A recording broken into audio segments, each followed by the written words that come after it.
Bonjour tout le monde, bienvenue à la première masterclass de la journée pour ce Whisky Live 2022. Et on commence en beauté avec beaucoup de tourbe, avec la gamme Elements of Islay, qu'on va présenter la fabrication du nouveau cask edit avec Oliver Chilton de Elixir Distillers. Merci. Brilliant, okay. I've not done one of these in a long time, so do bear with me. Right, today we're going to talk about our new blend, Cask Edit, which I'm not sure if anyone in here has tried, but you can go to our stand. We have Cask Edit, we have our new blend, sherry cask and bourbon cask, so do go down and bother them at the stand. Cask Edit has taken about 3 years to put together. It's blended malt. It contains whiskey from 2 distilleries, Kalila on the north, and then Laphroaig on the south. And what we've got here is representation of all of the parts of that blend. So to start with, if you pick up your first glass, it's Cask Edit. That's the blend that we've made. We'll start there, and then I'll deconstruct it for you. So Elements of Islay has been through a bit of a change over the last, 12, 13, 14 years. We've moved it from being small batch single malts to concentrating on blended malts. Over that time, I feel like we've learned a lot about Islay whiskey and how you can bring flavors together. With Cask Edit, we wanted to make a whiskey that was big, it was powerful, but still had elegance. So it is smoky, it is full of iodine, it's full of medicinal flavors that are typical of Islay whiskies, but there also is this lovely kind of balanced, soft citrus running through it as well. So when you try this, I'm hoping that you will get all of those kind of medicinal flavors. You will also get all that citrus and all that sweetness.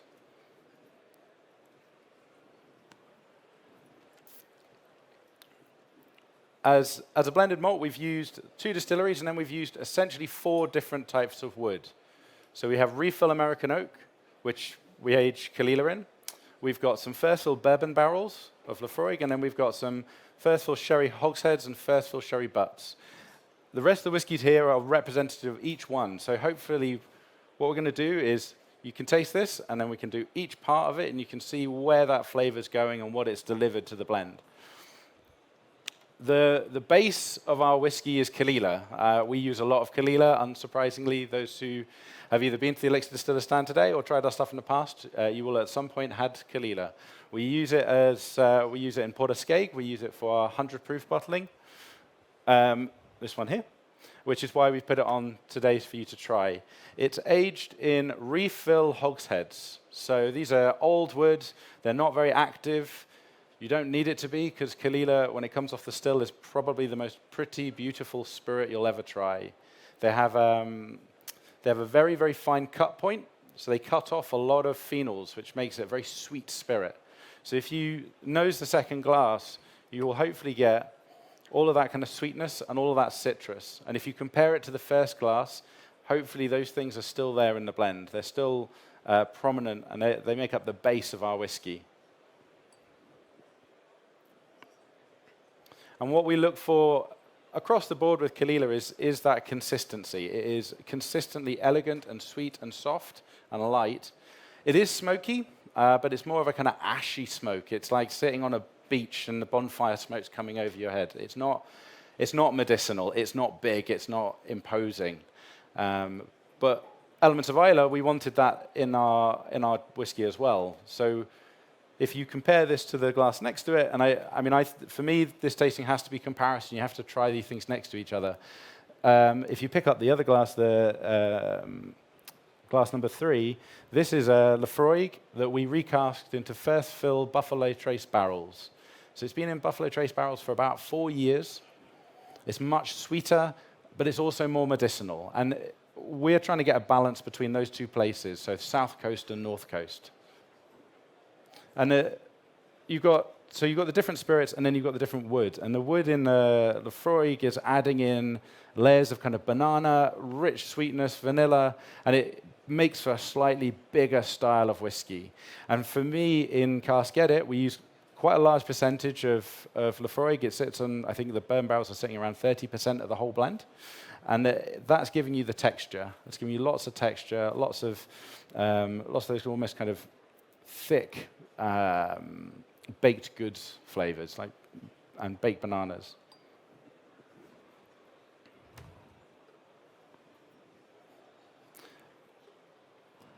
So after we'd started our mission 3 years ago to change Elements of Islay and change our blend, and I was messing around with Laphroaig in bourbon and Caol Ila in refill hogsheads, and I really liked that. This is a nice whiskey, but it needed something else.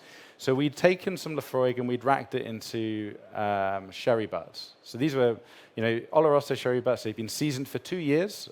We bought them from Miguel Martin. As you go around the room and you try whiskey from people like Glenfarclas, and you try whiskey from Kilchoman, and you'll try their sherry matured whiskey, a lot of them buy from a gentleman called Miguel. He's a very, very, very good cooper and winemaker in Spain. He makes wine both in Seville and in Jerez. And his casks are incredibly consistent. They give you this kind of gingery, rich spice and runs consistently through his wood. So the other component, when we brought that in, it gave us a layer of fruit. We don't use much. I mean, it's like 10%, 15% of the blend, so it's not a massive amount, but it does give you body. It gives you that spice. It gives you that gingery kind of note. This is also Laphroaig, so technically it's a blended malt in itself. It's called Williamson. So we bought it as blended malt. It says Williamson Laphroaig on it. And we've been using it because we wanted that medicinal character, but we also wanted that richness. So hopefully you can see the balance between those two things. The last one, and no, don't get me wrong, I will get you to try them all as well.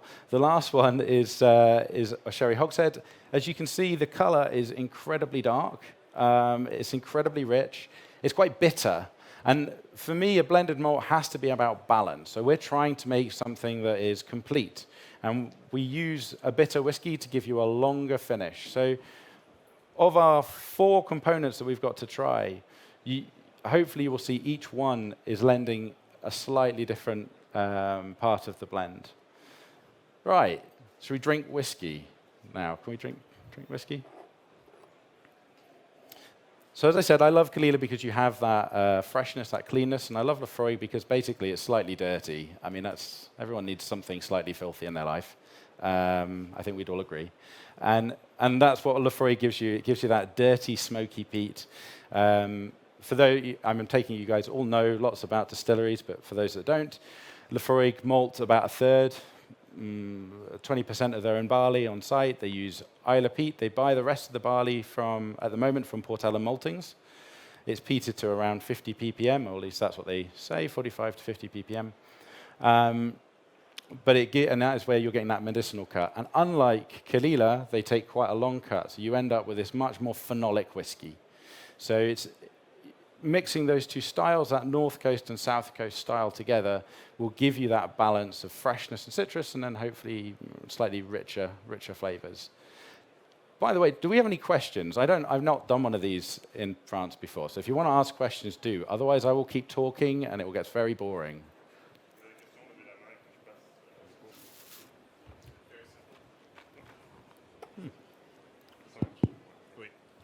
Sorry, which is the number 4? Which bottle is that, please? The number 4 is 1, 2, 3, 4. This one. So this is an Oloroso sherry butt, and this was actually bottled for Belgium. So I couldn't get you cask samples. We were doing a vatting, ironically, 2 weeks ago, but couldn't get them in time for this. So what we did is we worked for our inventory of bottled stock, and we've been bottling these casks for the last 3-4 years.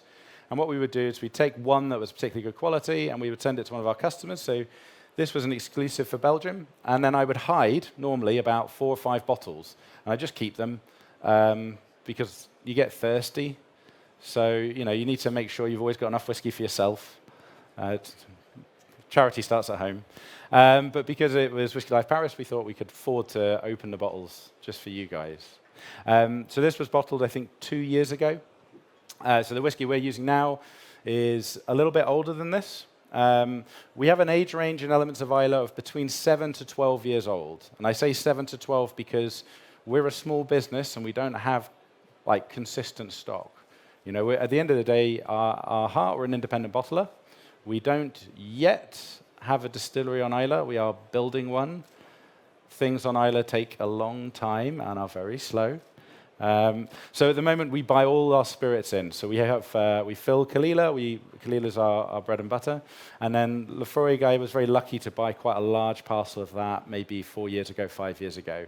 And so we've been managing that stock, and we will continue to manage that stock. But as a blender, you look at it slightly differently. So we do a batch size for this is about 2,000 cases. It's about a 10,000 litre vat, give or take. And what we'll do is we'll take samples in. So I've got samples, cask samples in my office as representations. We'll then put the blend together in the office, and then you move far more casks than you need. Like, always move more than you need. It's a common theme. I always have more than I need. That's the size I am. And then what we do is we go up to the warehouse we're now using a warehouse up in Speyside for vatting, and we get all the casks out, and you just go along the line, and you're nosing and tasting them to make sure that they're of the style that you had in your bench. There is always a difference, always a difference. So we will then vat them together. We'll try the vat.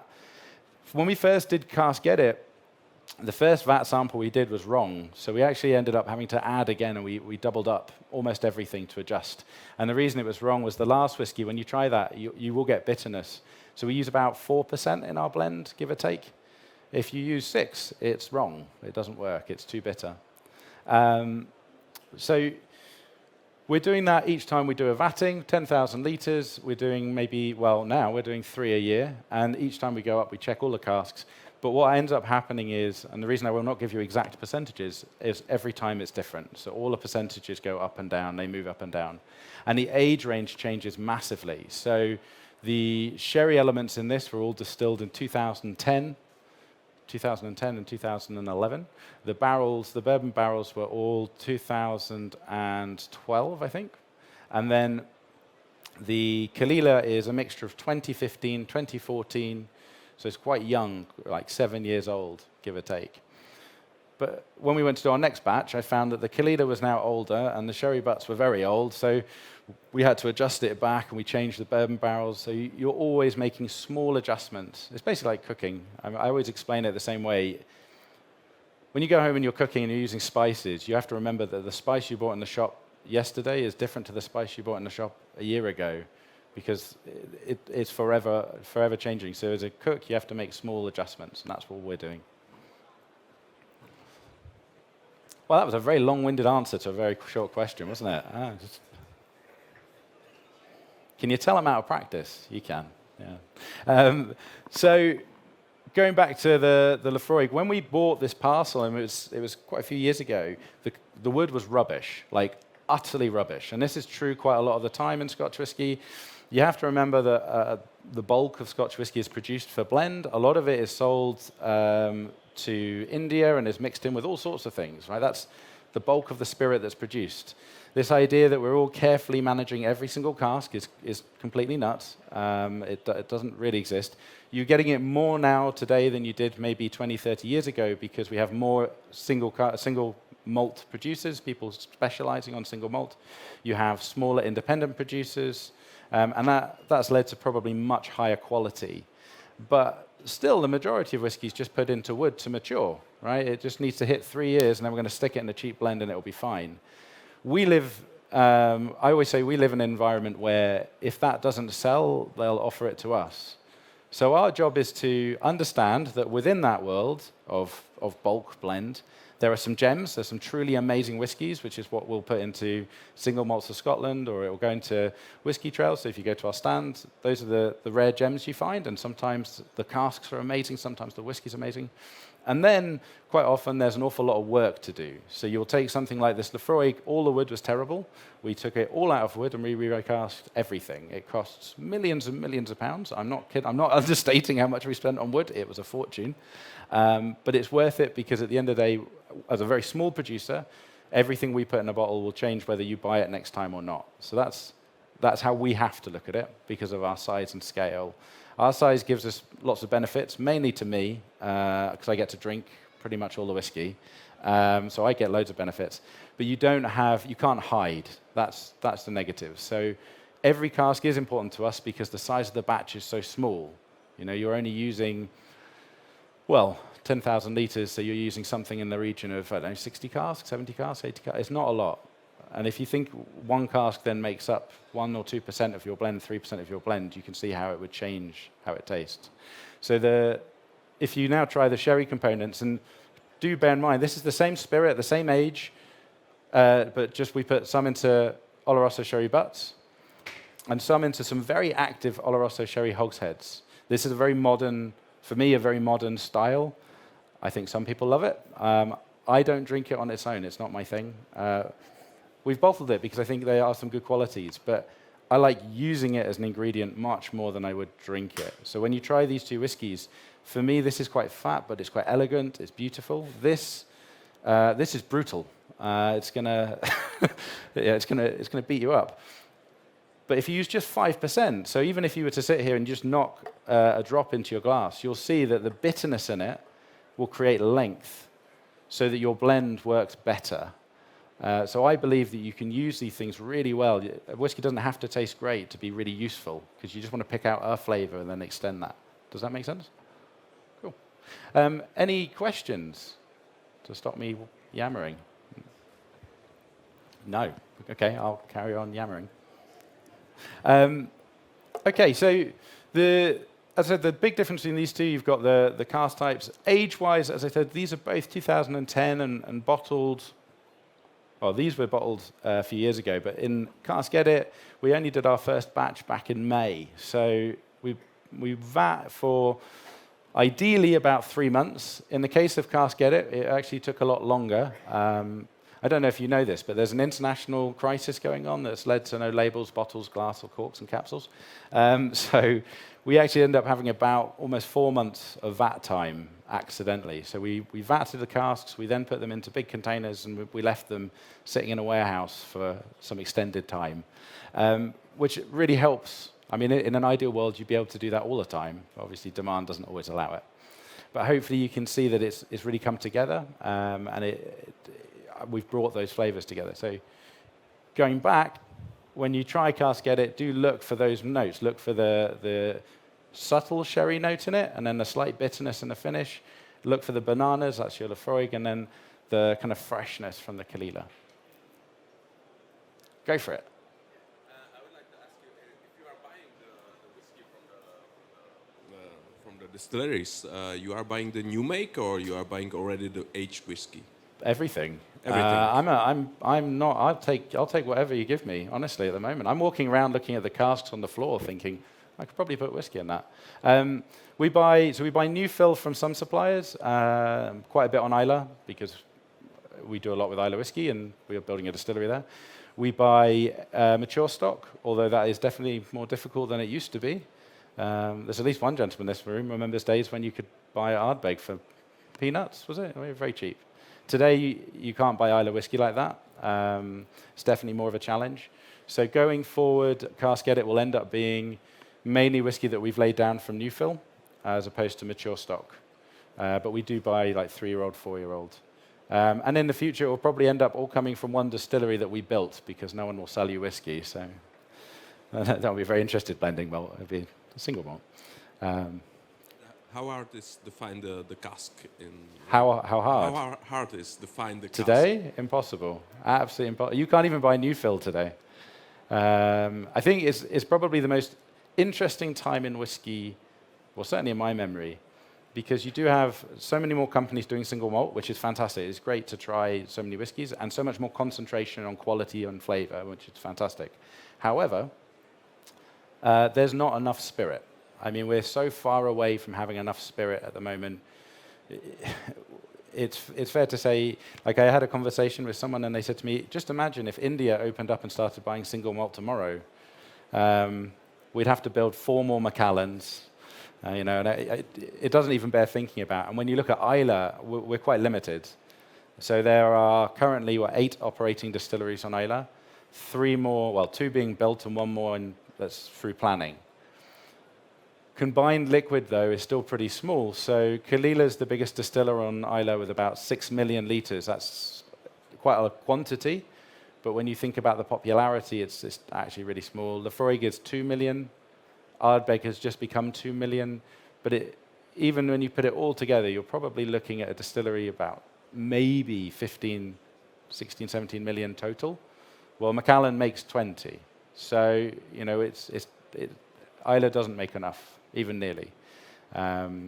So right now, buy Cask Edit because it's available. In about 5 years' time, there'll probably be none left.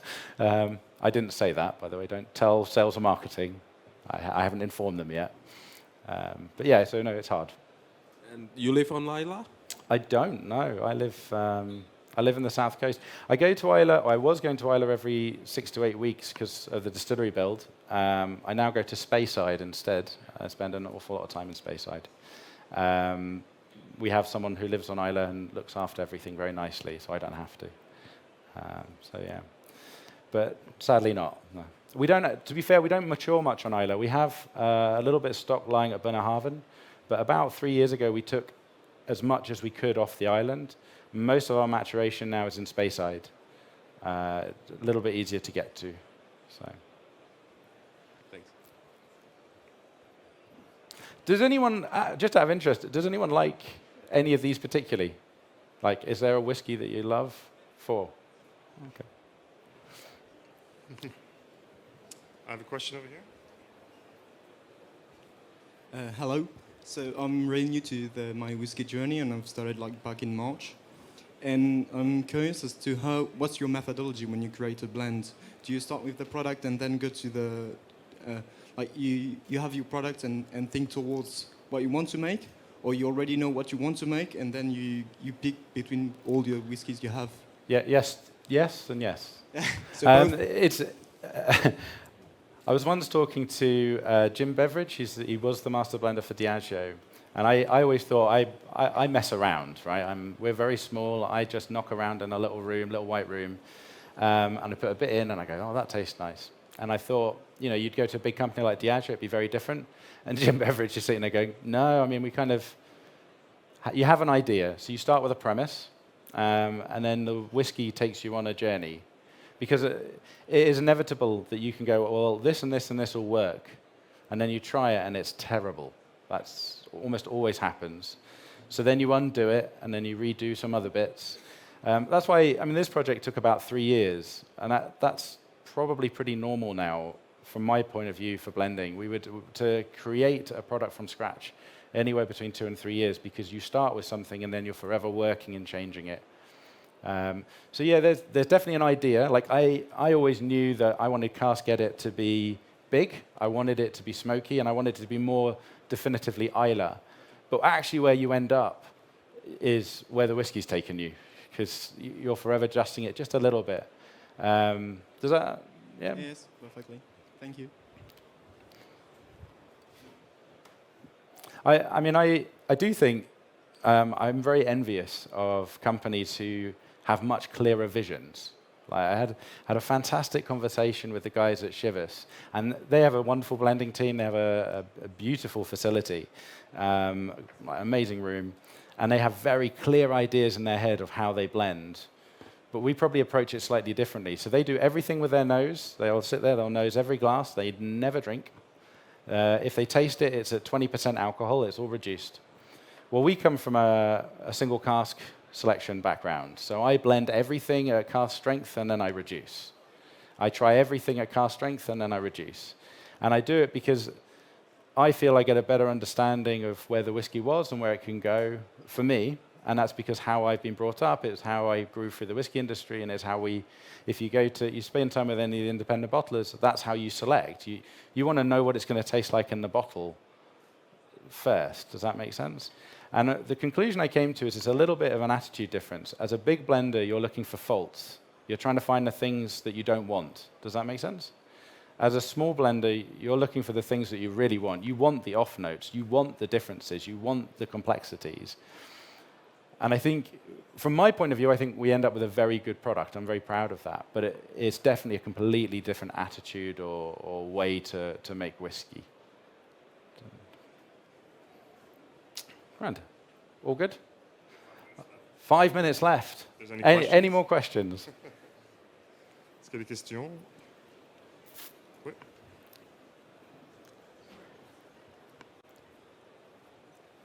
So what are your major export markets outside the UK? For Elements of Islay, France, unsurprisingly, is probably the biggest.